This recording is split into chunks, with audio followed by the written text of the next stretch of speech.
Hi viewers, welcome to our channel. Jaganmohan Reddy గారు మరి అసెంబ్లీకి వెళ్తారా వెళ్ళరా అని చెప్పేసి ఆ మధ్య ఎంతో చర్చ జరిగింది. ఫైనల్‌గా ఆయన అసెంబ్లీకి అయితే నల్ల కండువాలు కప్పుకొని మరి వెళ్లారు.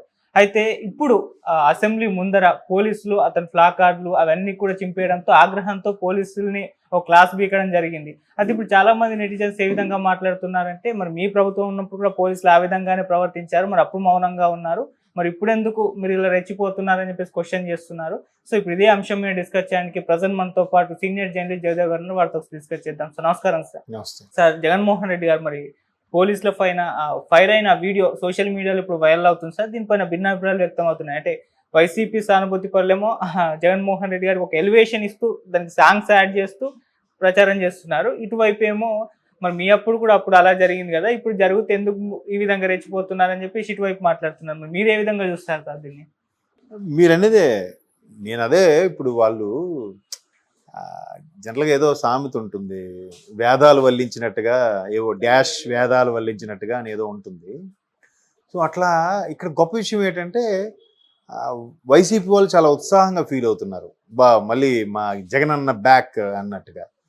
అయితే టీడీపీ వాళ్ళు కూడా ఉత్సాహంగా ఫీల్ అవుతున్నారు. అబ్బా, జగన్ అన్న పేపర్ లేకుండా మొత్తానికి పోలీసులతో మాట్లాడాడురా అని, అంటే పేపర్ చూడకుండా మాట్లాడాడు సంతోషం అన్నట్టుగా. అంటే దాంట్లో ఎంత వ్యంగ్యం వెటకారం ఉందో చూడండి. అంటే జగన్మోహన్ రెడ్డి గారు గతంలో ఇప్పుడు మీ మీ ప్రభుత్వం ఉందనుకోవద్దు, తర్వాత మాకు టైం వస్తుంది, ఇటు స్టార్టింగ్ నుంచే చెప్తున్నాడు ఆయన. అంటే అన్నీ వింతగా అనిపిస్తున్నాయి. ఎలా వింతగా అనిపిస్తున్నాయి అంటే, ఇదే చంద్రబాబు నాయుడు గారు నేను సైబరాబాద్ నగరాన్ని అప్పుడు చేశాము, ఇంత కష్టపడ్డాము, ఆ స్థాయికి వచ్చిందనంటే ఆయన ఎంతసేపు సెల్ఫ్ డబ్బా కొట్టుకుంటున్నాడు, నేను నేను అంటున్నాడని చెప్పి ఇక్కడ తెలంగాణలో కూడా నేను అని పేరు పెట్టి కొంతమంది పచ్చబాంబు బుసలు కొట్టిందని చెప్పి కూడా రాశారు. ఇప్పుడు తెలంగాణలో బాగా ఫెమిలియర్ ఉన్న పార్టీ. అదే జగన్మోహన్ రెడ్డికి వచ్చేసరికి నా వల్ల మీరు ఇన్ని కుటుంబాలు బాగుపడితే నాకు చేయండి, నేను చేసిన పథకాలు ఎవరూ చేయలేదు, నేను పేదలకు చూపించినంత ఆదరణ ఎవరు, ఈయన మాత్రం ఈయన యాడ్లు వేసుకుంటే ఇది తప్పు కాదంట. సో అట్లాగంటే డే 1 నుంచి ఎలా చెప్తున్నాడు, ఇప్పుడు మీది ఉంది తర్వాత మాది వస్తుంది అని ఏదో మాట్లాడుతున్నారు. ఇప్పుడు మొన్న వినుకొండ ఘటన చూసుకోండి, ఇద్దరు వ్యక్తులు గొడవ పడి కొట్టుకోవడం నరుక్కోవడం వరకు వెళ్ళింది. సో వాళ్ళ కార్యకర్త వీడిని నరికాడని వీళ్ళు అంటున్నారు, ఇద్దరు వాళ్ళ కార్యకర్తలు నరుక్కున్నారని చెప్పి టీడీపీ శ్రేణులు అంటున్నారు. సో అక్కడ మనుషులు. మరి ఇక్కడ జగన్ గవర్నమెంట్ టైంలో ఒక డాక్టర్కి పోలీసులే వెనక చేతులు కట్టి మరి తీసుకెళ్లారు కదా, ఇంకంతకన్నా అమానుష ఘటన ఏముంటుంది? ఒక ప్రభుత్వ ఉద్యోగికి డాక్టర్కి పైగా అటువంటి డాక్టర్కి ఆ పరిస్థితి తీసుకొచ్చారు. అప్పుడు ఏ ప్రభుత్వం ఉంది, ఎవరు మాట్లాడారు, ఏం అర్థం అవట్లేదు. ఇప్పుడు ఆయన గట్టిగా మాట్లాడుతుంటే బట్ ఏదో ఒక విషయంలో వాయిస్ వినిపించాలి, గట్టిగా మాట్లాడాలి కాబట్టి మాట్లాడారు. మరలా ప్రజల్లోకి వెళ్ళాలి, కనబడాలి, మనుగడ కొనసాగించాలంటే పార్టీ ఉండాలి అంటే ఏదో ఒకటి చెయ్యాలి కదా. 11 మంది ఎమ్మెల్యేలతో ప్రతిపక్ష హోదా కూడా లేని స్థాయిలో ఉన్న వ్యక్తికి ఆ మాత్రం హడావిడి చేయకపోతే ఎవరు గుర్తించరు కదా. ఎలా గుర్తిస్తారు, ఎవరు వేస్తారు, ఏంటి? పోనీ ఈ హడావుడి కొద్ది ఎన్ని రోజులు ఉంటుంది? మాజీ ముఖ్యమంత్రి అనేసరికి కొద్ది రోజులు ఉంటుంది, తర్వాత ఎంతవరకు ఉంటుంది? ఇప్పుడు పెద్ద పెద్ద అధికారులు కూడా గత ప్రభుత్వంలో ఐపీఎస్ స్థాయి అధికారులు కూడా చాలా ఇదిగా వ్యవహరించారు.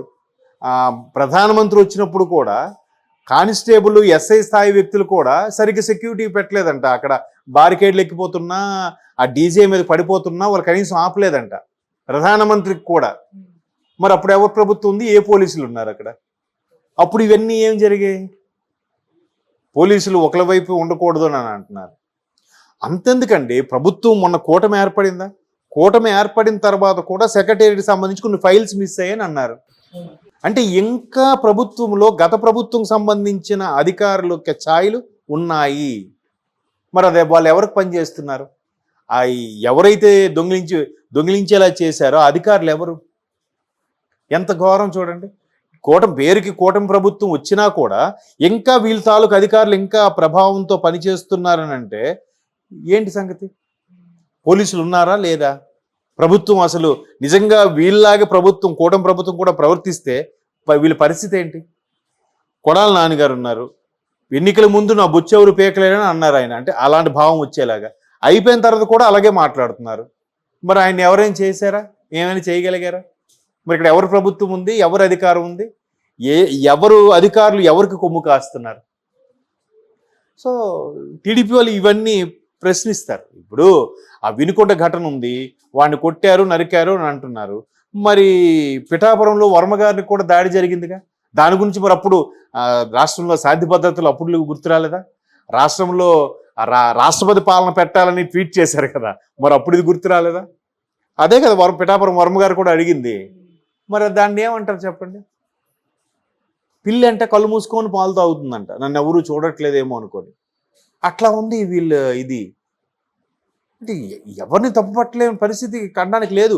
వీరు గతంలో ఎన్ని చేశారు, ఇప్పుడు ఇంక స్టార్టింగ్ ఇది. పైగా ఇక్కడ వీళ్ళేం చేసింది ఏం లేదు.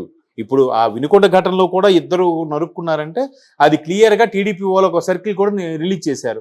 అక్కడ సమ్ పిఎస్ ఖాన్ అనే ఒక మైనారిటీ సెల్ సెక్రటరీయో ప్రెసిడెంట్ ఉన్నారు వినుకొండకి, ఆయన తాలూకు అనుచరులు అంట వీళ్ళిద్దరు. ఆ స్టేట్మెంట్ ఇచ్చిన తర్వాత కాదు అని ఎవరైనా ఖండించారా? అప్పుడు పిఎస్ ఖాన్ అయినా బయటకు వచ్చి నా పేరు ఎందుకు బయటకు తీసుకొస్తున్నారు అనవసరంగా అని చెప్పి ఆయన ఎక్కడైనా స్టేట్మెంట్ ఇచ్చారా? అంటే అర్థం ఏంటి? వైసీపీ వాళ్ళు అన్నట్టు ఊరుకుంటే ఊపుకున్నట్టేగా. మరి ఇంకేమైంది?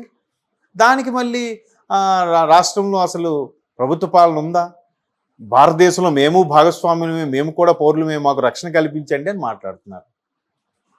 ఒకవైపు చంద్రబాబు నాయుడు, పవన్ కళ్యాణ్ గారు మీరు కూటమిలో ఎవరు కూడా వాళ్ళ కవ్వింపు చర్యలకి మీరు సీరియస్ అయిపోవద్దు, వాళ్ళు అలాగా ఓడిపోయిన బాధలు ఏదో మాట్లాడుతుంటారు, మీరేం పట్టించుకోవద్దు అన్నట్టుగానే అంటున్నారు. మరి వీళ్ళు ఒకవైపు ఇలాగ అంటుంటే, మొన్న ఒక టీడీపీ ఎమ్మెల్యే కూడా నేను చాలా సందర్భాల్లో చెప్పాను, ఆయన పేరు అనవసరం, ఇలాగే అన్నాడు ఆయన. అరే కార్యకర్తలు కోరుకుంటున్నారబ్బా, గత 5 ఏళ్ళలో ఎంత టార్చర్ పెట్టారు, ఇప్పుడు వాళ్ళు కనీసం టార్చర్ పెట్టకపోయినా వాళ్ళ మీద కేసులు పెట్టైన సాక్ష్యాధారాలు ఉన్నాయి, కేసులు పెట్టి అరెస్ట్ చేద్దామన్నా కూడా మా అధినేత వద్దంటున్నారే. మేము అంత చిన్నపిల్లలమా, ఇంకా మాకు తెలియదా ఏది మంచో ఏది చెడో? మా అభిమానులు మా కార్యకర్తలకు అనుగుణంగా నేను పనిచేయకపోతే రేపొద్దున నన్ను ఎందుకు ఎన్నుకుంటారు వీళ్ళకి నేను అక్కర్లేదు. అప్పుడు వేరే వాడిని ఎన్నుకుంటారు. మాకు ఆ మాత్రం కూడా తెలియదా, ముఖ్యమంత్రి గారు మమ్మల్ని సజెస్ట్ చేస్తున్నారు కానీ అన్నట్టుగా ఒక టీడీపీ అభ్యర్థి, ఒక టీడీపీ ఎమ్మెల్యే చంద్రబాబు గారి మీద డైరెక్ట్గా స్టేట్మెంట్ ఇచ్చాడు. అట్లాంటి పరిస్థితులు వచ్చేసాయి. మరి అంతే కదా, ఇప్పుడు వాడు నోటికి వచ్చినట్టు వాగుతున్నాడు, రివర్స్లో గత 5 ఏళ్ళు ఎంత రుబాబు చూపించాడు, ఇప్పుడు అలాగే రుబాబు చూపిస్తున్నాడు. అరే మీ వాళ్ళు సైలెంట్గా ఉన్నారా, మమ్మల్ని ఏం చేయలేరా, మా అన్న వస్తేనే ఏదైనా అవుతారా అని ఇంకా కొడుతున్నాడు అనుకోండి, వాడిని ఏం అనకపోతే ఏమవుద్ది, వీడిని చూసి ఇంకో 10 మంది తయారవుతారు. అప్పుడు ఏంటి పరిస్థితి? కాకపోతే వీళ్ళు ఏమంటున్నారంటే, వీళ్ళు సీనియర్స్ కాబట్టి ఏం కాదు, వాళ్ళు రెచ్చకూడదు, ఏం కాదు, ప్రభుత్వం మందే ఉంది, మీరేం ఇది అవ్వకండి అని మెల్లిగా చెప్తున్నారు. కానీ ఉడుకు రక్తు అలా ఉండదుగా. ఇప్పుడు జగన్మోహన్ గారు రెడ్డి ఏమంటున్నారు, ఇప్పుడు మీదే ఉంటుంది అనుకోకండి, మాది వస్తుంది అని అంటున్నారు. మరి ఇదే మాట లోకేష్ గారు కూడా మాది వస్తుంది అని చెప్పి రెడ్ డైరీ చూపించారు. మరి ఆయనకి ఇంక తేడా ఏముంది? ఇప్పుడు ఏమంటున్నారు, రాష్ట్రంలో లోకేష్ రాజ్యాంగం నడుస్తుంది అని మొన్న మాజీ ఎంపీ భరత్ అంటున్నారు. మరి ఇక్కడ జగన్మోహన్ రెడ్డి గారు ఇప్పటి నుంచే చెప్తున్నారుగా, ఇప్పుడు ఎలాకాలం మీరే ఉంటారు మేము కూడా ఉంటామని. మరి దీన్ని ఎలా అర్థం చేసుకోవాలి? ఇక్కడ రెడ్ డైరీ లేదు, అక్కడ రెడ్ డైరీ ఉంది, అంతే తేడా.